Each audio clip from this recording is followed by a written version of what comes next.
The Democratic Governors Association has now spent approximately $44 million promoting the most radical Republican candidates during this primary season, as you may have heard about on this show or elsewhere. But a major Democratic organization promoting extremist Republican candidates to the tune of $44 million. They believe that running against the most radical Republicans will make it more likely they win in the general election. But what if they don't? And how can they, at one moment, tell the public how dangerous these candidates are, which they do, and then in the next, put money behind supporting them? I'll debate and discuss with James Carville in a moment. It's a strange and potentially disastrous political effort by Democrats happening all over the country. And it's going to be tested again tomorrow night in Arizona, where Trump-backed Kari Lake has gotten a hand from Arizona Democrats. Not financially in this race, but the Democrats put out a statement pointing out how her opponent, Karen Taylor Robson, had made past donations to Democrats. Clearly something that would make Robson very unpopular in a GOP primary. Robson is generally viewed as more moderate and electable than Lake is in an Arizona general election.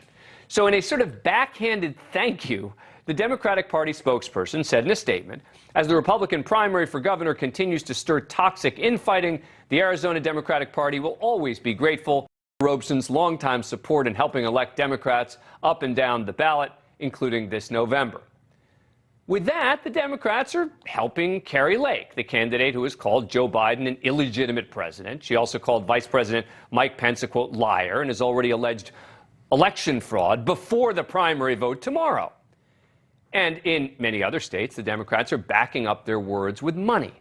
In Illinois, Democrats spent roughly $35 million to attack the more moderate candidate in the governor's race in favor of a far-right candidate named Darren Bailey, who eventually won the primary and will face incumbent Democrat J.B. Pritzker.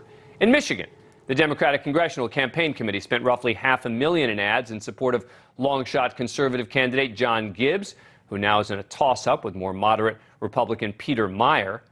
Keep in mind, Meijer even voted to impeach Trump last year. Democratic campaign funding in Maryland helped another far-right gubernatorial candidate by spending over $1 million to promote the January 6th attending candidate, Dan Cox, win the Republican primary. And the danger of the game, probably best evidenced in Pennsylvania, with Republican candidate for governor, Doug Mastriano.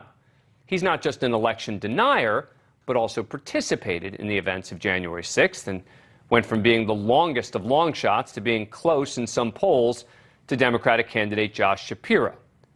Who helped? Well, the Democrats, with nearly $1 million spent in campaign ads supporting him. Look, maybe the strategy will work.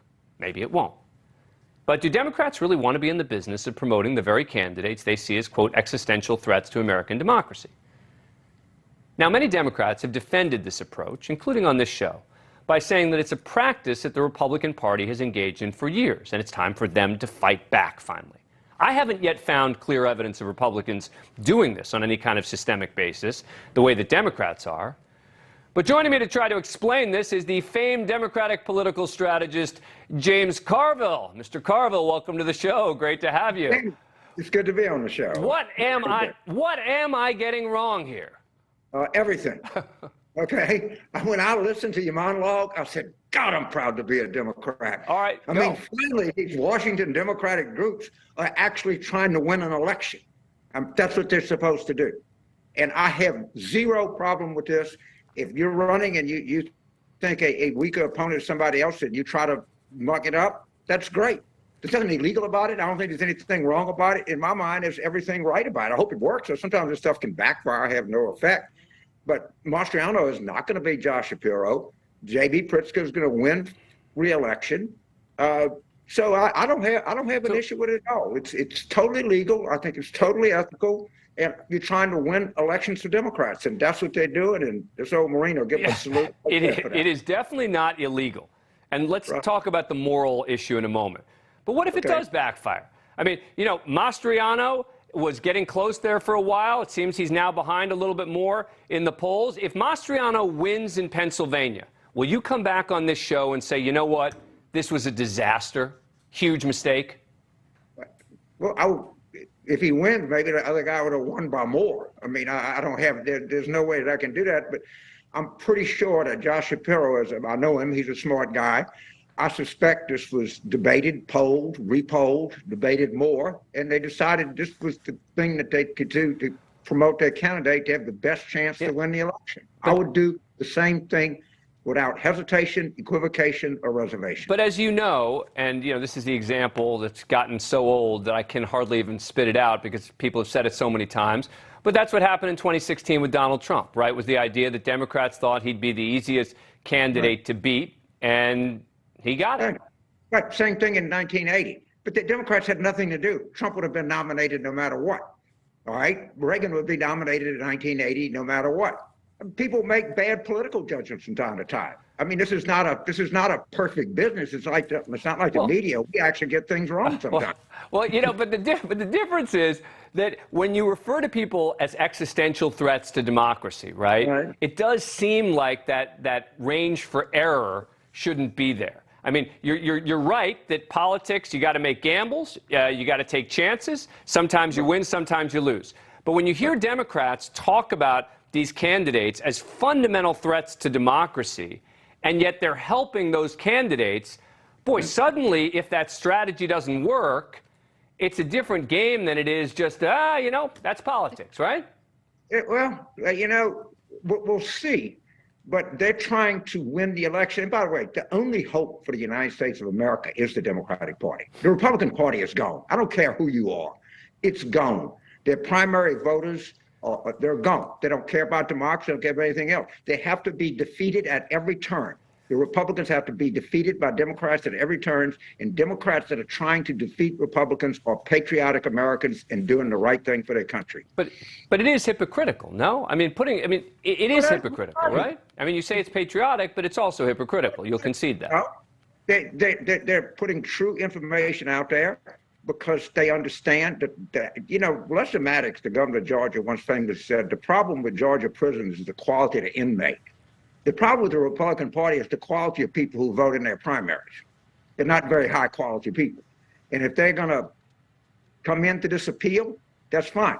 The idea is to win as many elections as you possibly can and save the United States of America. Well, if it takes promoting one nutty Republican over another one, that's fine with me. Well, you say nutty Republican over another, but I think of Meyer, right, who voted to impeach Donald Trump, and they're the Democrats trying to make sure he doesn't make it into the general election. Well, I'd be glad to go through his voting record, and he did. Look, the Democrats are helping Liz Cheney. She's getting a gazillion Democratic donors to her House campaign in Wyoming.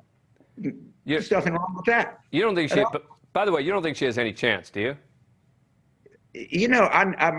My wife worked with her dad, knows her really well. I know her well.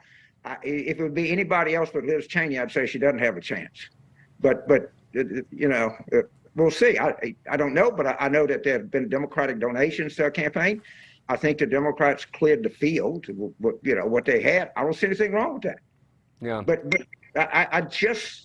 the idea that Democratic campaigns are trying to win elections to me is totally unsurprising. I understand where you're coming from. I just have a 180 different view. I get it. And I'm not even saying that I'm less focused on the morality of it, right? I hear there are a lot of people, particularly on sort of MSNBC and CNN, sort of wagging their fingers, being like, this is inappropriate. This is, that's not what I'm doing here. I'm not. I understand your argument. Yeah. You're a very good lawyer. It's a cogent argument. I just don't agree with it. Well said, Colin, but I don't agree with it. I'm going to push you one more time. If it ends up backfiring in one of the key races, how big a deal? It depends on which one and how many. If we lose one and win 5, I'd say it's worth the loss. Yeah. I don't know. I don't think we're going to lose in Pennsylvania, and I don't think we're going to lose in Illinois. I really don't. But there's a chance. Whenever you go to post, anything could happen. Yep. It was kind of risky because it looked like then it was going to be a wave election for the Republicans. Right. They end up being a wave election, but right now it certainly doesn't look like that. Thank you for watching.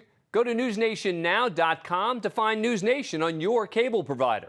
And don't forget to click the red subscribe button below to get more of NewsNation's fact-driven, unbiased coverage.